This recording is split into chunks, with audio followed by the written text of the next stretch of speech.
9h30 sur Europe 1, le journal des médias avec Guillaume Janton, bonjour. Bonjour, à la une ce matin, la grève à iTélé reconduite hier pour la deuxième journée consécutive. La nouvelle émission de Cyril Hanouna sur Canal+ repoussée, vous saurez pourquoi. Et France Télévisions diffusera le Tour de France jusqu'en 2025. On commence avec la grève à iTélé reconduite hier pour la deuxième journée consécutive. Hier en fin de matinée, la rédaction d'iTélé a voté massivement la reconduction de la grève pour protester contre la présence à l'antenne de Jean-Marc Morandini. Maxime Saada, le numéro 2 du groupe Canal+, rencontrera ce matin les journalistes de la chaîne Info pour évoquer l'avenir d'iTélé. Un grand rassemblement est prévu à 13h devant la rédaction à Boulogne. Hier soir, la chaîne a diffusé le second numéro de Morandini Live, une émission entrecoupée de pauses publicitaires.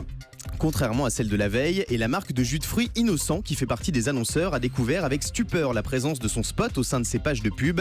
Elle a fait part de son souhait de ne pas être associée à l'animateur. Ces spots ne seront donc plus diffusés pendant Morandini Live.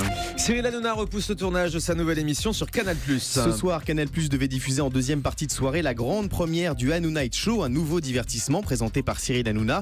Mais l'animateur a dû renoncer à l'enregistrement de cette émission prévue hier. Le Parisien affirme ce matin que celui qu'on surnomme Baba est un peu fatigué suite à son incroyable marathon télévisuel de 35 heures la semaine dernière. Mais sur son compte Twitter, Cyril Hanouna précise qu'il n'est pas fatigué.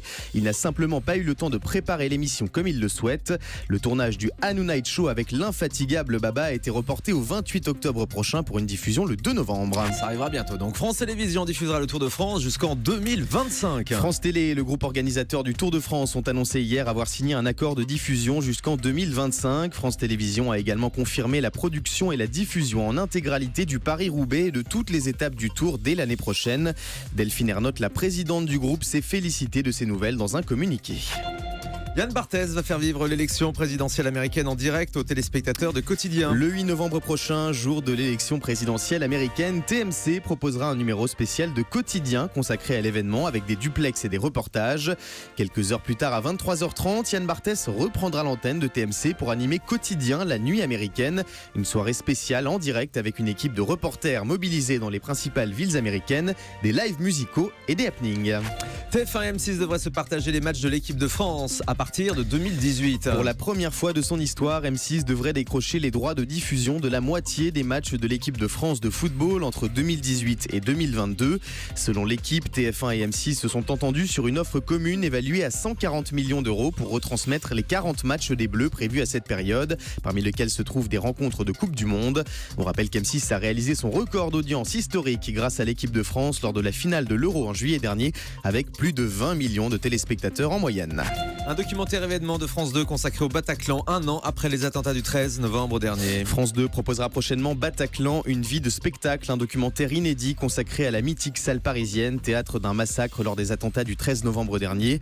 L'histoire du Bataclan sera racontée par Philippe Manœuvre et illustrée par des interviews d'artistes comme Joey Starr, Omar Sy et Michel Polnareff, ainsi que des images d'archives de concerts comme ceux de Zazie ou Vincent Delerme.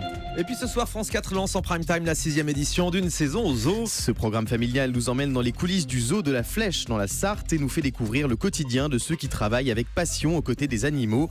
Vincent Dupuis, le producteur d'une saison au zoo, nous donne en avant-première le programme de cette soirée et nous explique pourquoi le programme est un succès depuis 6 saisons. Il y a le retour de Bérénice qui est une des soigneuses phares, la responsable du complexe aquatique, et puis il y a plein d'événements qui vont arriver aux animaux, notamment un nipponin qui va prendre l'avion et partir pour le zoo de Toronto. Les animaux, ça fascine les téléspectateurs, et puis il y a le travail des soigneurs et de toutes les équipes du zoo.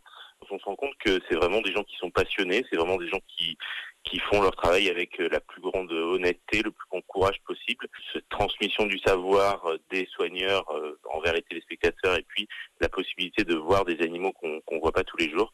Ce mélange-là plaît aux téléspectateurs. Voilà, une saison aux zoo ce soir sur France 4. M6 lancera le mois prochain sa nouvelle émission de dating. Le 7 novembre prochain, en prime time, M6 diffusera le premier numéro de Mariés au premier regard, une émission de dating au concept des plus surprenants. Des célibataires vont se rencontrer le jour de leur mariage.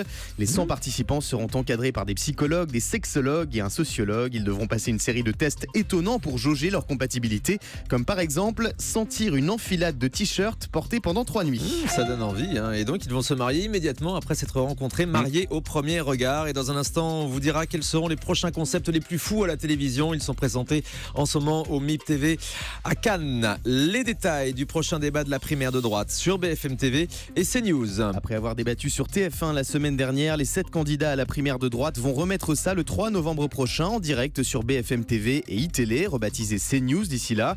Ce second débat sera animé par Laurence Ferrari et Ruth Elkrief et selon le journal L'Opinion, chaque candidat aura 1 minute pour répliquer s'il a été mis en cause par un des adversaires. Enfin, suite au premier débat sur TF1, les équipes des candidats ont demandé qu'il y ait moins de caméras sur le plateau avant le début de l'émission. Et puis Vincent Cerruti arrive sur Gulli avec une nouvelle émission. L'ancien animateur de Danse avec les stars, désormais à la tête de Sosie hors notre sosie sur TMC, animera prochainement une nouvelle émission sur la chaîne Gulli. Selon Télé 2 Semaines, il s'est envolé ces derniers jours direction l'Afrique du Sud pour tourner un jeu familial baptisé provisoirement Safari Tour. Ce programme produit par 909 Productions devrait être diffusé l'année prochaine en prime time.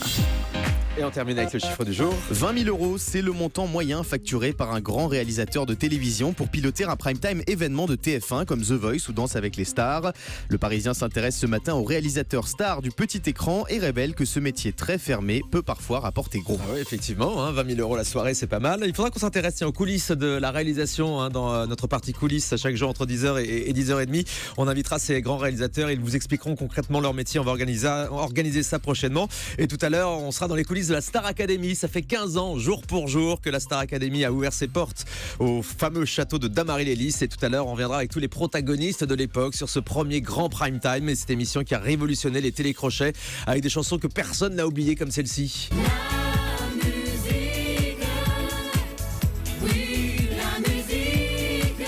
Existait un petit peu avant Star Academy, mais c'est quand même l'hymne qui nous est resté. Ouais, c'était une chanson de Nicoletta, reprise par les élèves de la Star Academy. On va se replonger dans toute cette époque tout à l'heure à partir de 10h sur Europe 1 avec vos réactions comme d'habitude au 39 21. Vous nous appelez dès maintenant.